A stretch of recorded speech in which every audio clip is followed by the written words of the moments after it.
Welcome to Building Stories. We're going to do something a bit different today, and we've brought in some of our experts from the team, and you're going to get to know us a bit better, hear about our background, hear about how crazy we are doing what we're doing. And firstly, I'd like to introduce you to Ricky, our CEO, Michael, who's the head of DS BIM and Design, Suds, who's the head of GTM for DS Site, and myself. And Ricky, tell us a bit about you. How do you end up here today, sitting in this call? Jeez, straight to it. No letting up. I won't go into the Simpro journey too much. I think that's been well documented. Nobody knows what Simpro is, anyway. Nobody knows what Simpro is. I think I do want to go back to a time when I was working at a large company called Schneider Electric, and iPhones were coming out. So 2008, 2010. If you talk about innovation, first. Right? Yeah, exactly. So Schneider was on BlackBerry. We were part of the acquisition team that came from iPhone. But we had Pronto, we had SAP, we had every piece of system you can ever imagine. One day got me thinking that our field service team comes into the office far too often. They're too regularly on Friday. You've got 40 guys coming off the road. Each one you could charge out at, I don't know, even back then, $300 an hour. They usually spend 4 hours in the office doing timesheets. Seemed like an incredible waste of time. That's when I ran into Simpro. And then, cut the long story short. So that's when I really kind of got into what the mobile technology and internet can do for the business, right? Now, fast forward that through Simpro, obviously what we did at Simpro was amazing. When we came out of Simpro, we obviously had a lot of scars, right? Like it's a tough journey. And we were wondering as to what we're going to do next. So we set up a little fund called Venture On. That's when we ran into you guys, right? Over a few beers, got talking. And I guess Tell us about the scars quickly, because it was a journey, but what personal tolls and things you put into that journey over a number of years? What was that like? Great question. It's hard to sum it up within 2 minutes without a bottle of whiskey in front of you, but just assume the listeners have that. Exactly. We're going to open up the wounds now. That's it. The whiskey, it'll just make you start crying. Well, everything you're doing is for the first time. The playbook, even though everyone says there's a playbook, you have never actually wrote the plays in the playbook, nor have you actually taught yourself on the playbook. And the playbook for ANZ companies doesn't exist, or didn't exist back then. So started off in Australia, came to New Zealand, went to the UK, they went to the US. Every time you are having to reinvent yourself, the time away from your family, there are no weekends. There is no after hours because, Friday in the US is Saturday here. So obviously your global roles, your team's size, and the external pressure of having to go fast, being the first. This whole founder mindset, right? You want to be the first. You want to be the first to innovate. You want to be the first to grab the market, and the pressure that comes with it. So you do all that. You have all this pressure. You make an exit. You could go to Hawaii for a few years, but instead, you straight away start a podcast and start a venture capital company. Why? Why would you do that? Why? Why is my wife listening to this? She sent me that question. Look, I think it just depends on who you are. I am the type who can't relax, and that's the downside of a personality like mine, right? You could easily, I've tried it and I've miserably failed, so much so that my wife has said, you better leave the house because at this point in time, you are becoming a hazard around the place. So I have to be doing something. And also, to answer your question more specifically, when you do go through the journey, you learn a lot. You literally fall into every manhole. So what you do want to do is help others. There's no point in absorbing and learning all of this and then just retaining that knowledge, right? There's no So to me, the reason we started Sassy Talk was to give back, and Venture On was always going to be that forward-thinking investment model. I would hate to call ourselves VCs because we're not. So it was very much like, okay, what do we learn? What could we have done differently? What kind of help could we have had differently? We worked with some amazing PE partners in the US, absolutely brilliant. But if we were to do it all over again, it would have been like, what could we emulate and what would we do differently? So that's where the thesis behind Venture On came in, right? And why Contech? Like, why start looking at Contech PropTech? Good question. Again, we all have our biases and what we are familiar with. So trade and construction, we're familiar with ourselves as personalities, as individuals. Go back to my time at Schneider. I'd been around construction. I'd been on sites. I studied mechatronics engineering. There was no robotics really back then, so I fell into construction. Fell into BMS technology and so forth. So and then Simpro, obviously dealing with tradies, always kind of stayed around that whole blue collar, a white collar kind of a roundabout, right? Like it's fascinating for so many reasons. But also there's a comfort level because the personas, the people that you deal with. Also, it's a difficult space to enter for others. So what is inherent knowledge to you and I is very foreign to a typical investor, right? So we wanted to be very sector specific, and we also wanted to be very different and only really invest in a couple of companies that we would actually help. So it wasn't just about investment, it was also about what can we bring to the table. So just leaning back on experience. So what is the Deep Space Group? How do we find ourselves linked together now? We've changed heaps, haven't we? From the time we first had those beers at Howard Smith Wharf in Brisbane. So I think let's kind of answer this question slightly differently. Why do we even link up? All right. What was our thesis? I told you a little bit about Venture On. For us, what was really exciting about you guys, 2 co-founders, deep subject matter expertise. You'd been in the game. You understand the challenges firsthand. You'd run a very successful BIM business. You'd been part of businesses that were delivering those solutions. So I think that is a plus. Secondly, because you came from the design side, you had a lot more exposure to tech. So you've got to keep that in mind, right? And with what we thought, also, if we bring our experience, the so-called learned experience, and we club that together, we can do something special. So what's that allowed us to do, fast forward 6 to 12 months, is we've probably taken on risk that a typical startup wouldn't take. So what is Deep Space Group? We've now acquired a business, right? We're so early on in the startup stage, which normally you wouldn't do. We've gone multi-products really, really quickly, which you generally wouldn't do. And we can probably touch on the reasons why we've done that. But yeah, I'm super proud and super excited of what we achieved in the last 6 months in particular and the direction we're taking.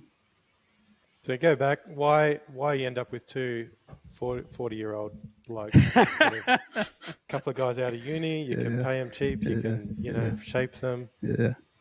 Why? It's not your looks. They're not getting better. No.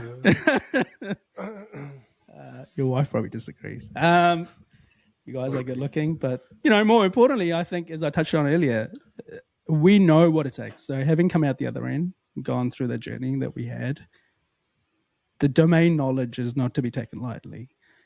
The times have changed. I talked about mobile revolution. We are now at the cusp, but we're 1 year in, I believe. It was in this AI revolution or whatever you want to call it, right? So 40-year-old is hugely important in the scheme of things, because if you were 20, and this is not me knocking 20-year-olds, there's some really clever 20-year-olds out there, right? same as like 40 or 60-year-olds. So age isn't necessarily a barrier. It was more so that you guys had lived through the first-hand experience of coming across those problems. The problems in construction is not like your typical horizontal play. It's not something that a B2B GTM business goes through. It's not something that you go through in fintech. So this is just me being biased, but construction has really sophisticated problems, right? In terms of there's alignment issues, there's incentive issues with different teams, design, construction, and built phase. So if you don't have that knowledge, yes, you could get two guys really, straight out of uni, really clever, bolt together a solution, but your learning curve is massive.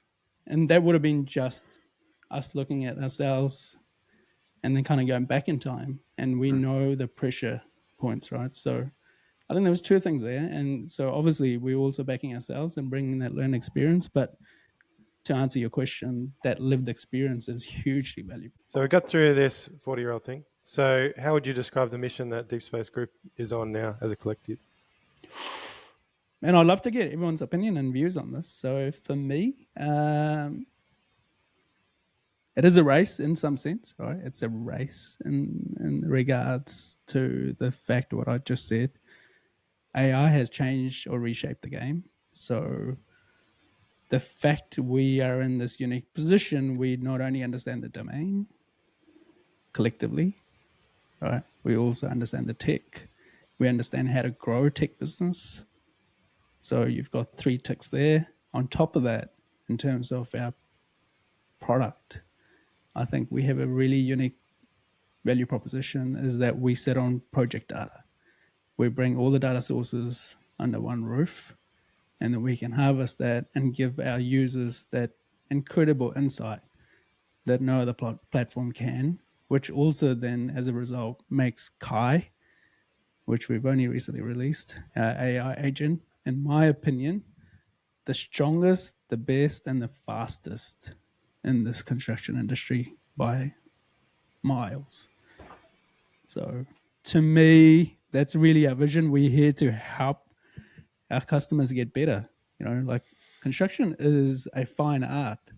No two buildings are the same, no two sites the same, no two resources are the same. Every time, every team looks different. So you've got so many variables attached. All of a sudden you give them this incredible insight that you can take from one project learning to the other, which we are in a position to do so. I think we put ourselves in a very unique position, not from a product perspective, but from a customer angle. I see this as a very unique offering for the businesses that take this on, right? So that's what excites me. It's been likened to, construction's likened to a kitchen, but, each time you cook something, it's a different kitchen, a different recipe, and a different group of people. And we're trying to solve that, by sharing the data. Michael, as a co-founder, what's your view of the mission? Like construction is broken, and I think a lot of people, like everybody, kind of witnesses it at some degree. You go to, you book yourself in to see the doctor, or you check your car in, and or you buy something online, post something. Like this digital world is solving a lot of problems, and then we arrive at site and we've still got broken information sharing, broken collaboration, and I think we're just very frustrated. There's still lots of tools on the ground, and nothing's connected up very well, and I think we've just got to fix it. And I think it's really hard. A lot of people have been trying to think about this or just wrestle with this problems. Why is it broken? Like what's the resistance? Why is it hard to change? Why do we the course correct? Like what do we have to do to fix it? But I think especially with the AI tools that have come about, what it's doing is it's being able to answer this question that is actually very deep and hard, and the AI can search across it, and I think pull a lot of people together to help address it and get it moved forward. Suds, your background is in site tools and kind of quality assurance. How do you see like the deep space mission linking to those things? I think it's very exciting. It touches on a lot on what Michael said. I think what I've noticed, especially in the construction layer and even at the subcontractor layer, is decision making is one of the most important parts of construction. So you have so many tiered layers of leadership.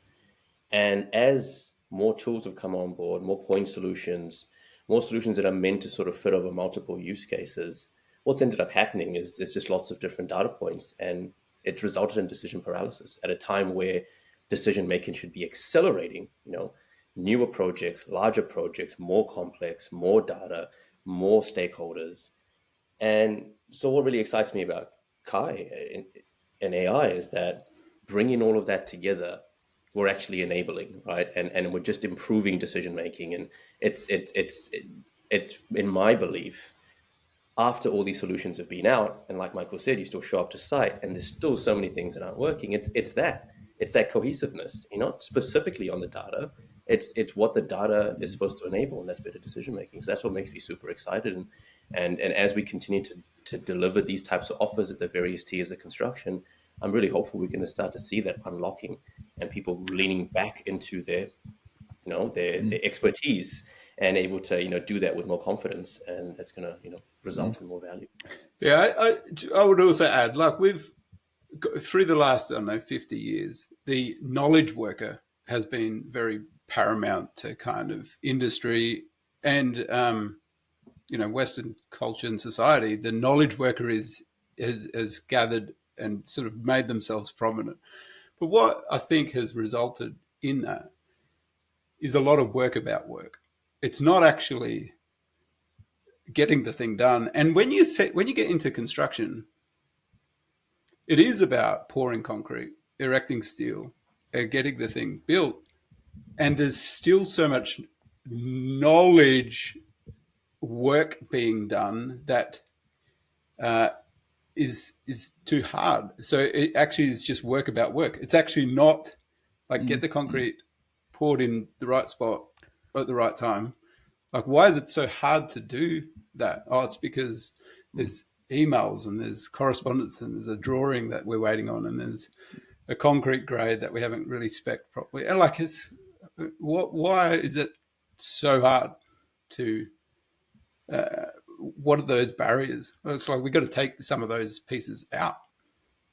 Should be a very streamlined approach. Should be. That's the key word there. Just want to go back to something you said, double click on what you said, Sats. Where do the traditional SaaS businesses sit now, as far as you're concerned, in the spectrum? Because you talked about point solutions, all right? Point solutions had a place. They still have a place, but it sounds like you were just saying that all they've done is created this decision-making process, or elongated it, right? Like, it's made it worse. So what's the future there? And, how have you seen the shift, or is that shift starting to take place? We're in it now. Like, where do we stand? Yeah, it's a great question. And I mean, typically SaaS goes out to try and solve issues, usually niche problems, right? And that's exactly what was happening in construction, is that people have gone out, looked at the bigger problem, said it's confusing, tried to solve a niche issue, created a point solution for it. Add in the required cohesiveness of the construction world to complete a project, all of those point solutions start to either fall down or require a lot of legwork to kind of make them work. And if you add to that deficiencies in particular SaaS businesses, we don't have particular tools or we can't do particular things after, a customer's buying journey, it really starts to make life very difficult for the customer. And so, without getting too lengthy into that, I think the change that's required in the industry is tooling like Kai, tooling like Deep Space, to allow some of this cohesiveness to come back and, declutter. But in terms of growth of all the other point solutions, more of a focus on also trying to solve this problem, more of a focus on not saying, go further down this niche hole with us. Actually, no, we also understand the greater problem. We're going to push our product in that direction as well. And so there's a bit of a reckoning in terms of what SaaS businesses are looking for in terms of, growth, product pathway, what they're trying to do for their customers, what they define as value. Because at the end of the day, if a SaaS business chooses value as X and goes for it, that's what's going to happen. But maybe the industry is looking for Y. And so we've had a couple of that happen. And so hopefully, a venture like Deep Space and Kai and what we're doing helps guide the pathway, especially at least in the NZ sector for now. Nice one. Luke, you've been asking all the questions. Give us your version. Like, how has this, thinking evolved from the time you and Michael, sat at a bar and came with this concept of Deep Space, and where do we sit now in 2025? Like, what are you seeing? Yeah, I mean, Michael and I, we loved making things. We loved using technology. I think with the benefit of hindsight, you see that the first few generations of Contact were very much iterative on something basic. Like you take email and you put it in a website and it's Aconex and it's $1 billion company. But it didn't really disrupt our workflow. It just, it was kind of a minor tweak. BIM we felt was this really big thing because we're going to take the 2D world and put it in 3D, but it then started to get put at arm's length, and the builders are like, it's an add-on cost, and a lot of things had potential, but there was just not enough action. I think that's what Michael was saying before, is like work about work. We start adding layers. Let's create a standard. Let's make this compliant. But really, every layer we add slows us down. And, Suds is like, we got to make better, faster decisions. How are we going to do that?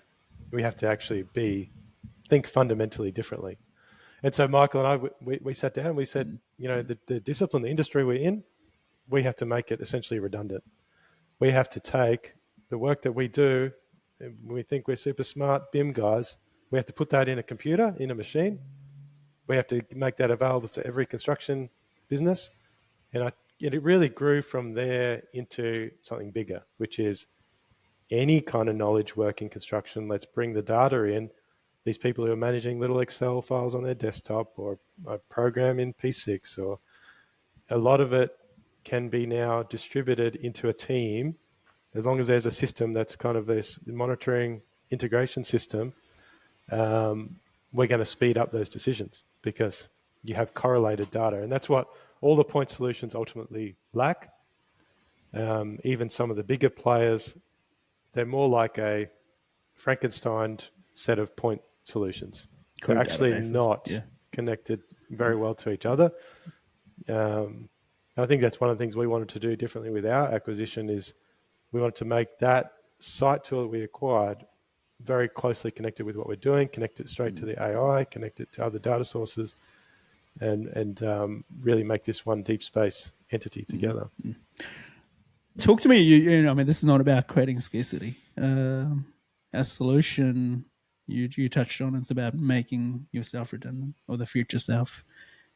But what's how do you see the industry evolve? Because a lot of people listening to this will say, well, we've known about this problem. Tech adoption has been tested and tried in the construction industry. It's made all these promises. You just talk about BIM. You talked about some of the other solutions that exist in the market space, but they haven't really moved the needle, right? We've just now created all this additional work and this layer. And some would argue the only people who've benefited out of this is the software companies, right? Not necessarily the end user of these assets or the construction companies. The margins are much better. The buildings aren't necessarily going up any faster, right? Obviously some people are going to listen to this and disagree, and which is absolutely fine. But what's going to change? What is changing that hasn't been done before?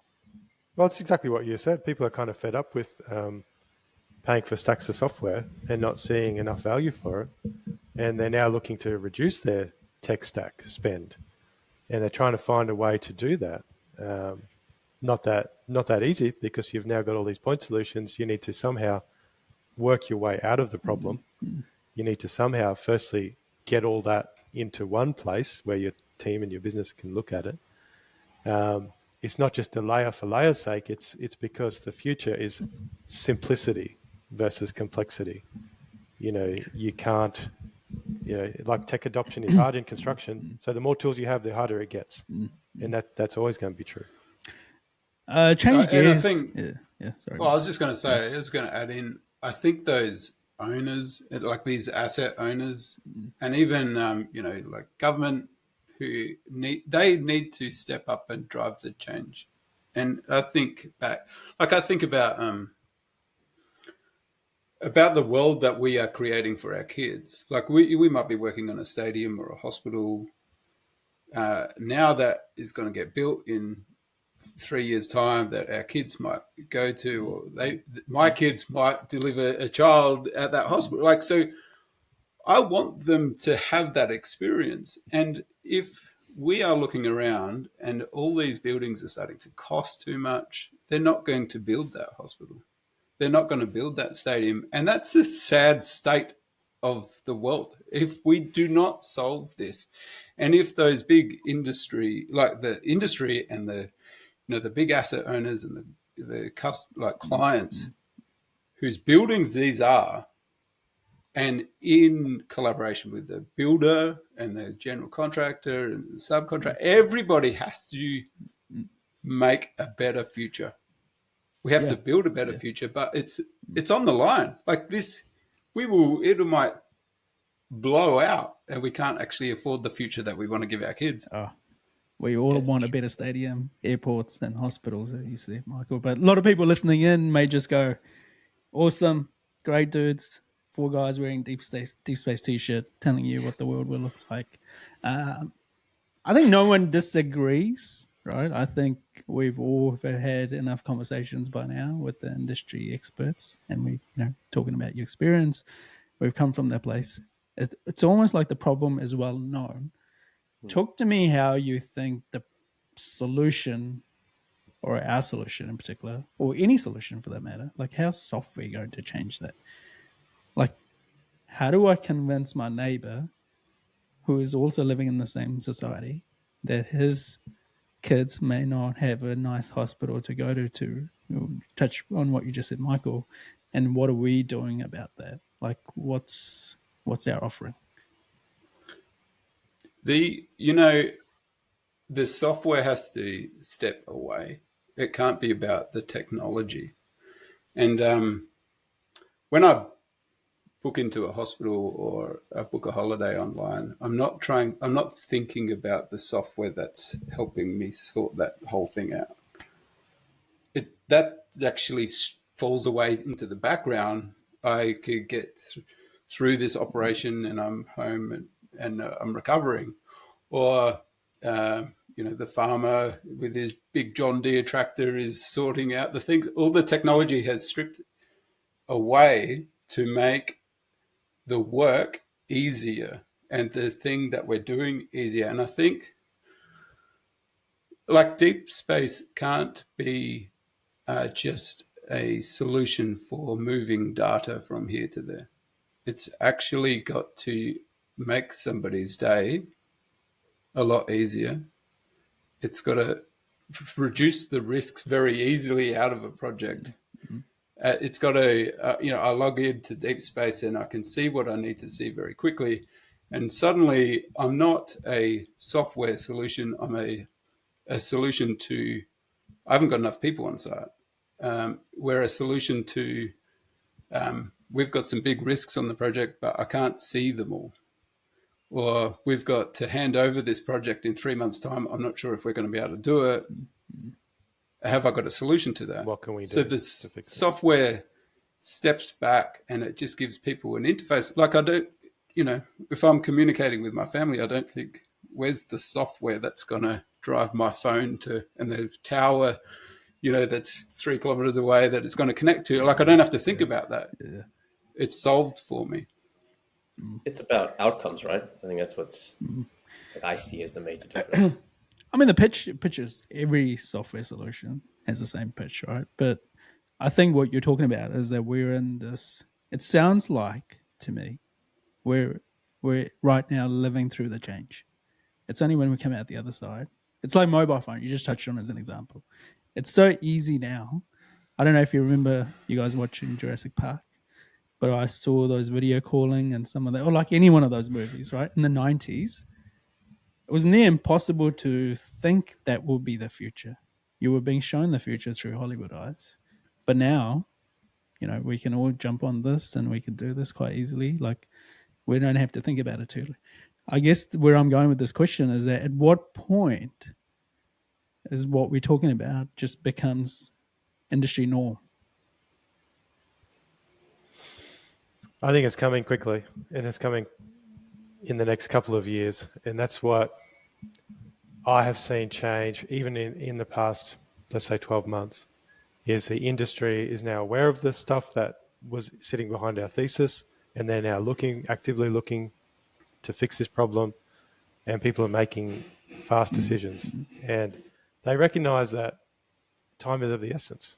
And I think maybe that pressure just wasn't there before, because a lot of time in construction, like, we've been building forever. We built the Empire State Building.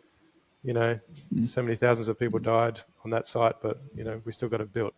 So they basically there's always been like, it'll be okay mindset in construction, and it's not all doom and gloom, but it's like people recognize something has to change fast, and the technology is now coming fast, and so those two things are converging. Again, like, so relating that to tech, was it you saying that we're in the moment when we went from BlackBerry to smartphone? Yeah, like it just happened so quickly. 100%. 12 months ago when we were talking, like even us, when we're talking about AI, people are like, yeah, we've heard of OpenAI. All it does is tells me how to write an email because it can guess the second word or the next word. But it seems like that has just, in the last 6 months or even last 6 weeks, has just rapidly gone from 0 to 100 because of DeepSeek.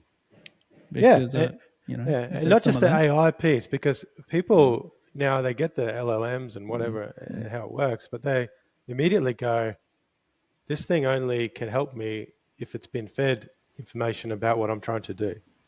And so then the knowledge or the problem gap has shifted away from AI can answer really hard questions fast and help me generate content to my business context, my work context is not living in that LLM. How do I join those two things?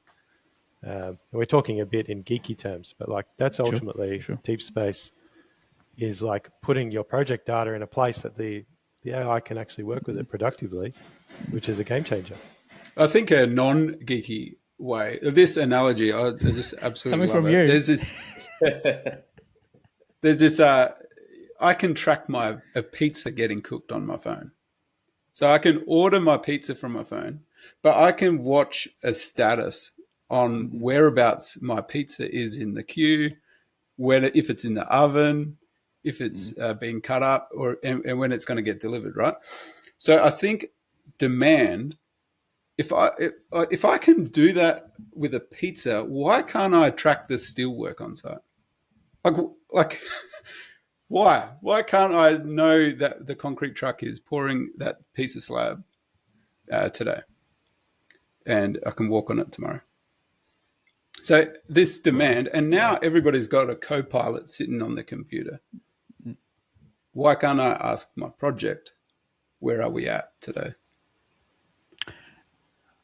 So just going back to the example, there is a trust layer, right? So a lot of people, just putting my devil's advocate hat on, a lot of people listening to this or in the construction business will be going, awesome. But my issues are so complicated, I don't see how any piece of software can do this. So I don't trust any off-the-shelf solution. I'm just going to ask my internal guys to come up with a project and build this thing internally because my problems are so unique.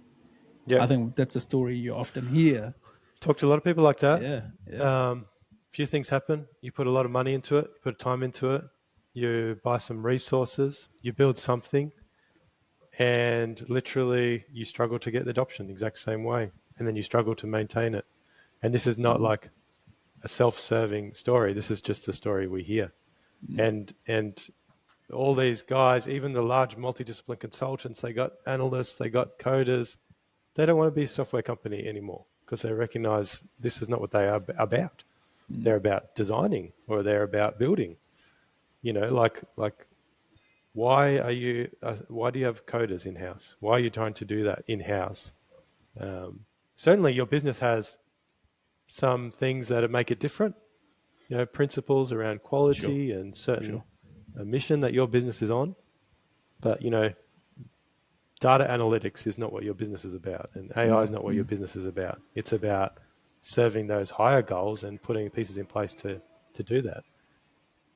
And I guess even if you're building something internally, you already recognize there's a problem, right? So you're trying to look for a solution regardless. So whether or not you've done your research well enough and you've found, I don't know, Deep Space or whoever, right? Like the only challenge is maybe through your bias lens, you haven't just gone and looking for the solution that may exist, or at the time you went looking 2 years ago, it didn't exist. So nevertheless, the problem is there and it's been recognized within an organization. What does the next 5 years look like? We've touched on what mobile internet revolution, what mobile revolution did. Right? Internet to me took about 20 years, give and take. Mobile probably took 10. AI, we're 12, 18 months in.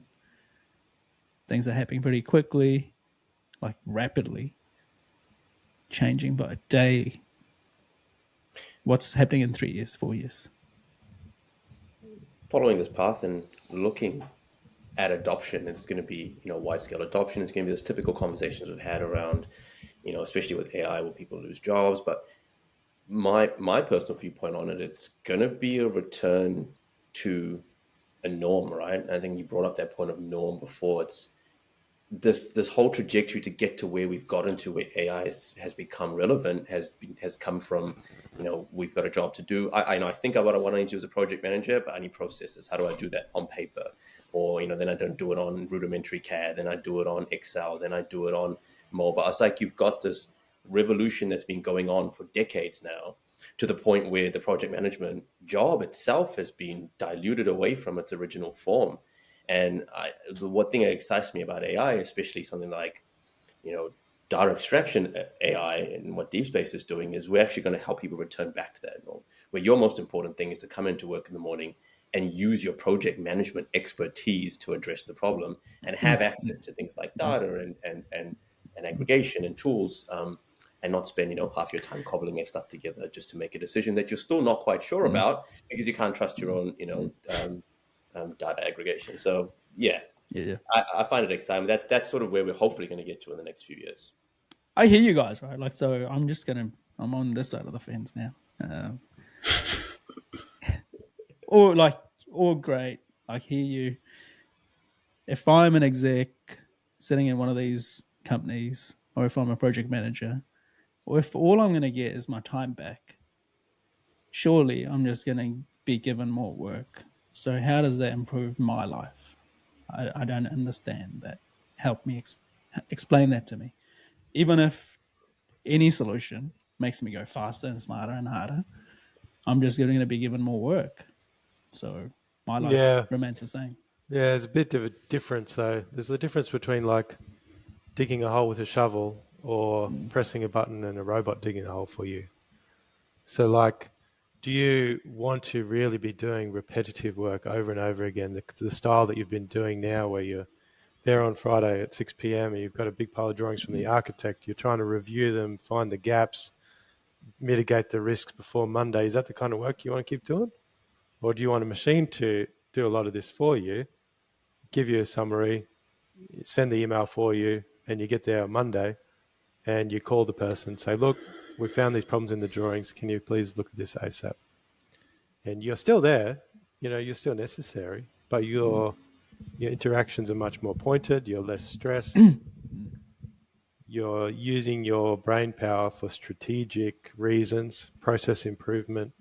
This is what I think has ultimately lacked in construction, is people are so busy with repetitive tasks, they don't have enough time to actually ideate about how to do something better.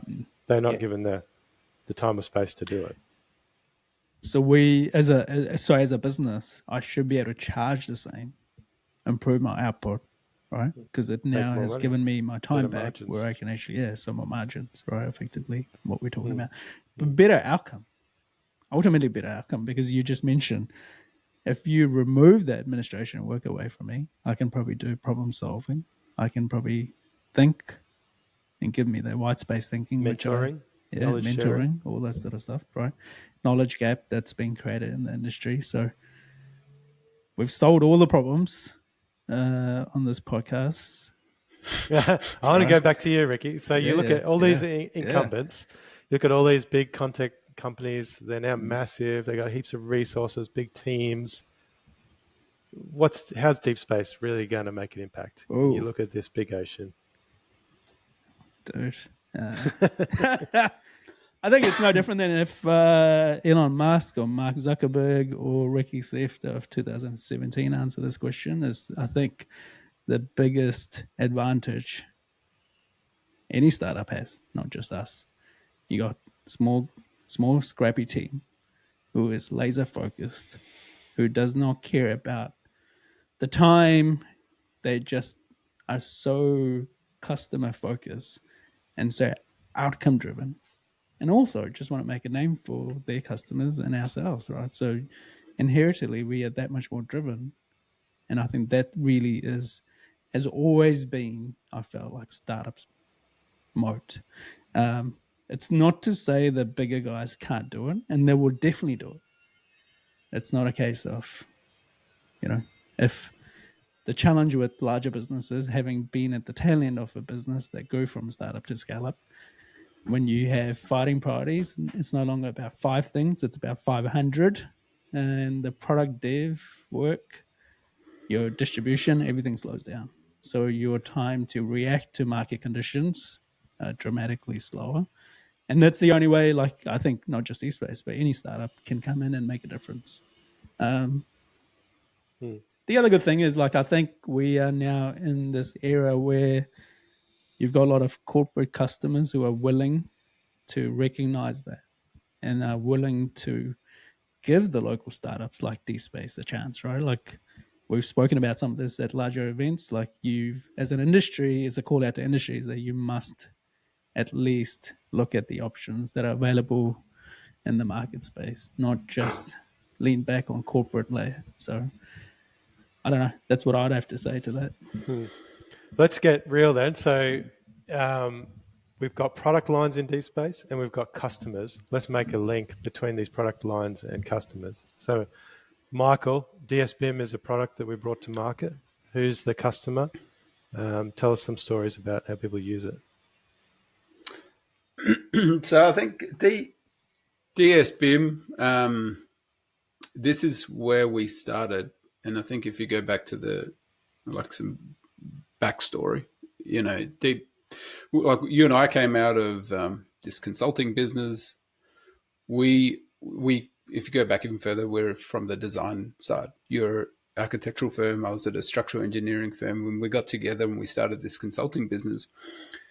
Now what happened there? We spent all of our time. Our client was construction companies, and so we had all of this design domain knowledge, which is where all this, where all the drawings are produced, where the designs iterated, where the models are produced, and now we're working for the construction companies. And the reason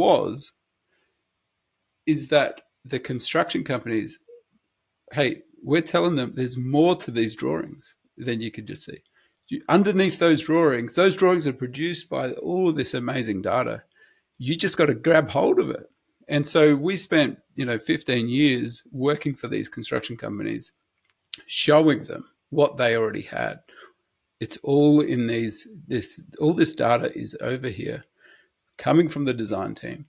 And we spent a lot of time, obviously, in the model world, which is where this DSBIM product actually serves a lot of that very front end of design, and even for the builder, in that design management space. So DSBIM has a set of tools, like a very extensive set of tools, extracts all the data, every element, every parameter on every element, and then it can tell you a lot about what the design team's handing over to be built. The thing about the builder is they only ever build what is handed to them. They're not ever going to build anything that they're not supposed to build. And so all of that information on what they've got to build is sitting in a data set or data sets that the design team is going to hand over to them. So that's kind of there's sort of two customers really. There is the designers or the BIM consultants that work for them, and then there's the construction companies that have got their head around the models and digital engineering, and they're using that as part of their workforce. But obviously, DS BIM is quite limited in its just the BIM tools, and so it's not too far down the track that you start going, hey, I've got all this data sitting in these models, but over here I've got a construction program or a design program, and we want our estimating team to extract this information too. Or, we've got all these other data sets. This is where DS BIM turns into DS Design and, DS Pro for designers, which is like I now want to grab all that information that's producing those drawings, and then I want to wire it into these other data sets that we as a company or a construction firm really rely on. So it's all the program, the cost information. Yeah. So can stay on DSBIM for a second. Like, firstly, why is it so cheap? And if I am a building company, can I fire my BIM manager if I buy it? Why is it so cheap? There's a lot. Why is it so cheap? So DS, the designers, they're always got to be strung by cash or for software to help them produce their models, their designs. And so we wanted a very lightweight tool that sits on top of all of that and informs them on where they're at with their models, where they're at with their designs. Can a construction company fire their BIM managers? Well, with DS BIM, a construction company can load in all of their models, and Deep Space will be telling them a lot about what they need to know that a BIM manager was going to be informing them. So that's all getting harvested from the designers, and is doing a lot of the heavy lifting for a BIM manager. So maybe a BIM manager now for a construction company, instead of being across 1 or 2 projects, is now across 10 projects. Okay. So, and how much would a BIM manager cost me if I was a construction company? 120, 150K. So you kind of 5x'd my impact for like $300 a month, essentially. Cool. DS Site, Suds, what is DS Site and who's it for, and what are they going to get out of it?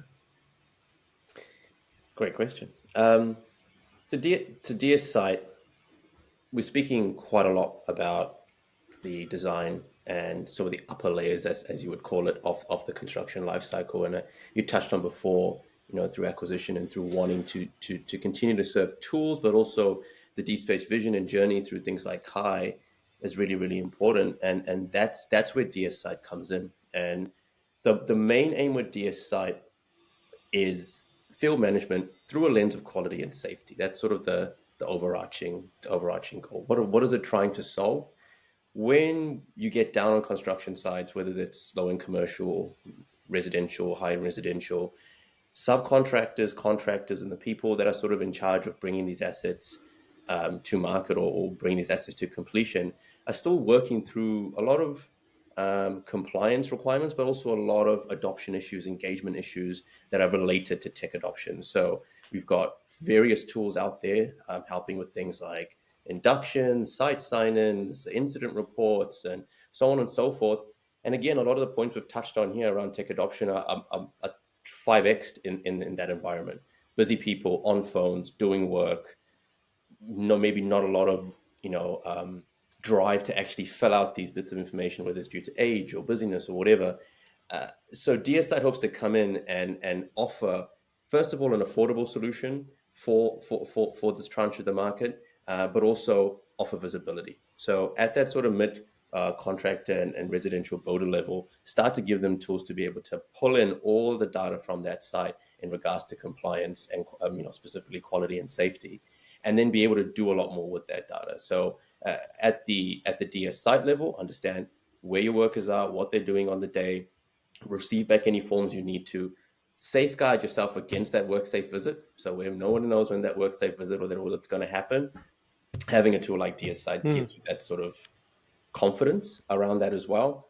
Explain that a bit more. So, like, imagine a global audience. Like, what if I don't do anything about quality and safety and compliance? Why does it matter for my business? Safety is a pretty clear one, right? I think construction safety on site has been an issue globally for a long time. If you look at a lot of jobs out there in the world, construction is up there with the most dangerous, and especially on that construction layer, the boat layer, where people are actually on site doing work, various reasons, high risk activities, or depending on the age group or the skill level that's on your site. You know what I mean? In low end residential, you're likely got a lot of apprentices with you. On high end, commercial builds, you're working at heights, you're working in dangerous environments, you're working in high wind environments. So, and adherence to safety is important all over the world. In Australia, we have WorkSafe. There's multiple other bodies. So, adhering to that from a company perspective, you're taking care of your compliance requirements. But on a human level, you can make sure that your sites are safe. And I think that's the most important thing. On the quality side, quality has been an important part of construction for a long time. These are assets, as Michael mentioned, we want to have around for our children. If we're gonna create the reasoning to build these for the long term, then we got to follow through and make sure they're actually going to last that long. And so making sure that quality is adhered to is extremely important. And one of the best ways to do that is through proactive quality. Not going out and trusting somebody's word that they're going to build it, having them take half a photo afterwards and maybe log that somewhere. Having companies step out there, use all of this rich context that has just been driven down through descriptions, Michael, you've given around the design flow and the BIM flow. What a travesty to get down to the actual construction level and have nobody bother and follow that. And be like, oh, it's a roof that built it 100 times. It's like, no, well, what type of roof is it? Why is it different? The designer has put some requirements into this. There's some high risk activities that need to be followed. There's some adherence that needs to go on here. And once you start to do that, it drives a culture change. So what we're trying to do here is give contractors and principals the tools to be able to make sure that their assets that they are liable for are of a high quality, and also drive a change in the industry where people start to look at things like safety and quality adherence as proactive activities as opposed to reactive activities. And so that's kind of the DS site approach, and I think adding a data and AI level on top of that, it really excites me, and I won't bore you guys with that just yet. Good pitch. Mate, I want to come back to you, Luke. So, as I mentioned before, multi-product in an early stage startup is uncommon. So, maybe talk to us as to why we've done that, and what's this DS Pro that I see on the website? What does that mean? Who is it for? How does it all come together? I think it was great hearing from Michael and Suds, because you can see how we have a solution for the design and BIM side that's very affordable, and a solution for the site side that's very affordable. But all of that data comes into one place, and for a business to maximize the value from it, DS Pro is essentially the everything included package in Deep Space. So that includes all your integrations, all your data warehousing in country, all your apps and analytics, all your AI applications. And so what we find is people are not going to pick that up and use every feature tomorrow, but they are going to find 2 or 3 things that are really high value. And that's why the way we priced DS Pro was like, as long as you're getting value from these 2 or 3 things, it's a no-brainer. Beyond that, you're going to get more and more value as you work on it more and more, or use it more and more. I think the ideal customers are really these asset owners, people like data center owners, hospitals, airports, people who really care about their long-term, management of their assets and their capital works. And then also contractors. Tier 1 contractors are a great customer, but they're up against the fact of they've spent a lot of money probably doing some internal projects, and they're going to have to make that tough call soon of, do we stay on this path or do we go to market? Because there's now DS Pro, which probably supersedes some of the work we've done internally. Why would they do it? It's because now you've got a software company who takes ownership of maintaining that thing, the security of it, keeps modernizing it constantly, and globally. What makes it urgent, I think, is the question I want to get to. This is a race. Like, all companies are in a race of some kind. Construction businesses, asset owners are in a race to remain profitable, and the thing that actually makes your company different is the amount of data you can access and make decisions based on. And the longer you wait to start capturing it, the further behind that race you're getting every single day. Every single day you don't have a place where you're centralizing that data, and your competitors do. They know something more than you do. They're going to make a better decision. They're going to start to really just leap forward. So, Luke, just talk through a bit more about why, like if a customer's only getting 2 or 3 things out of it, it could also have, you're asking them to replace a point solution that's doing 2 or 3 things over here as well. Mm.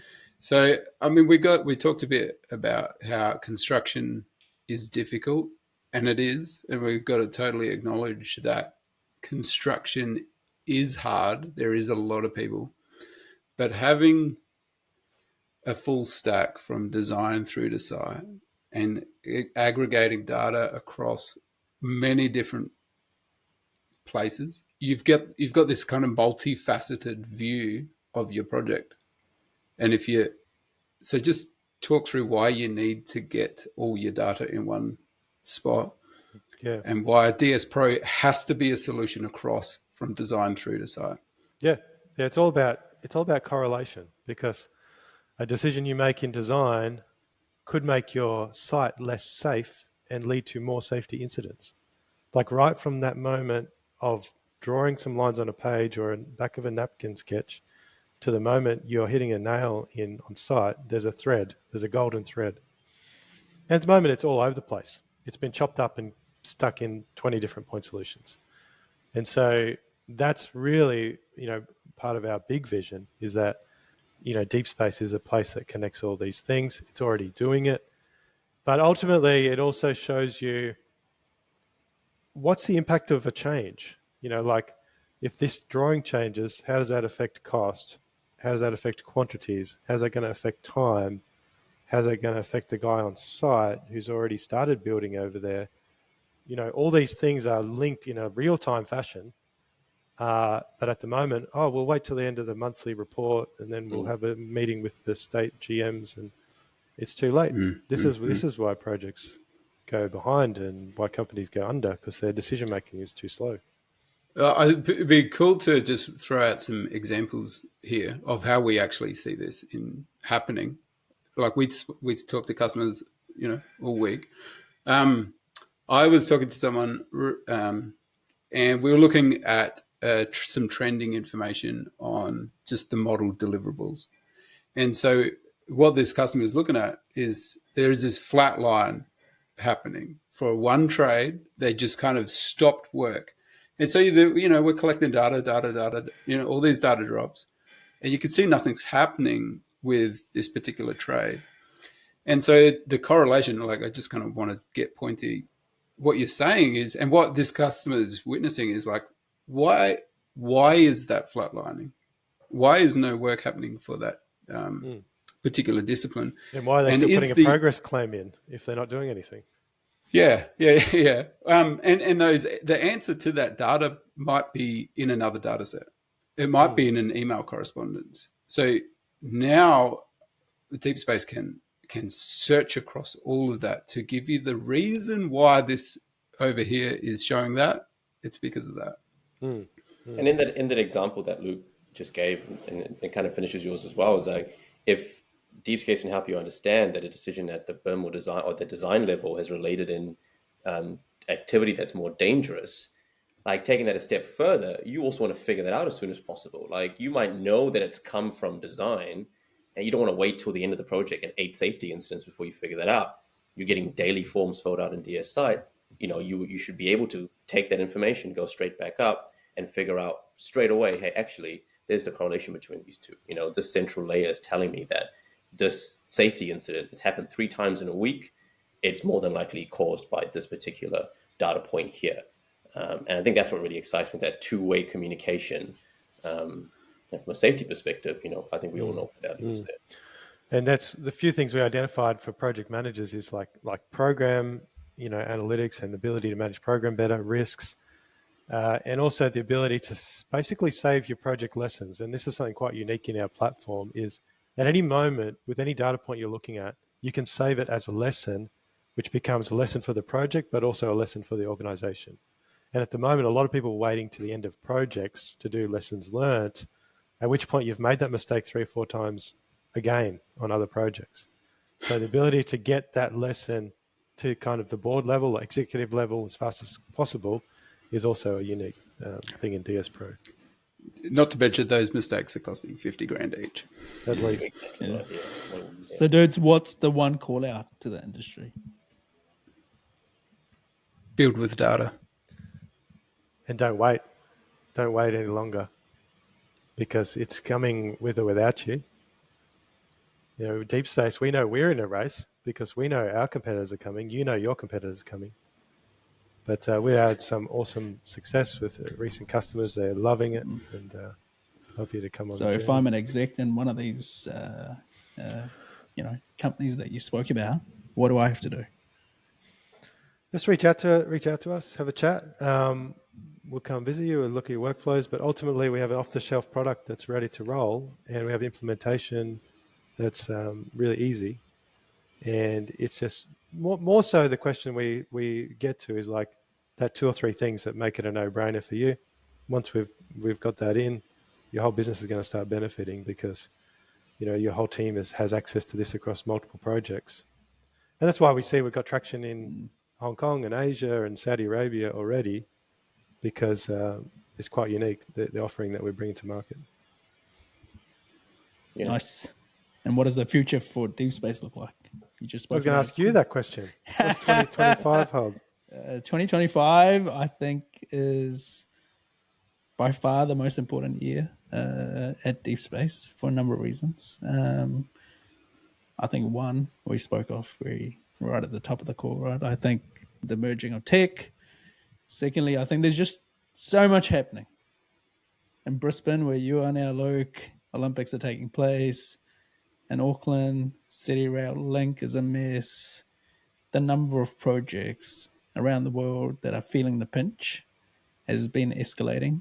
We are literally at war when it comes to labor shortage, aging workforce, technology, margins, profitability. The issues and the worries are not going away. And I think this is the call out to the industry, really, to kind of look hard internally and make that change. And I think we are the change drivers. So for us, it's quite exciting. I see us in a position where we are, we've got green shoots in a number of countries, probably English-speaking countries to begin with, is a natural progression pathway for us. We're already seeing some of that, right? You mentioned Hong Kong, you mentioned Saudi Arabia, which not necessarily English-speaking, but a lot of influence and a lot of construction work taking place in those countries. UK and US and Canada perhaps are probably the next ones for us. But yeah, super excited, super bright is what I'm seeing. Awesome. Any wrap up, Michael, Suds?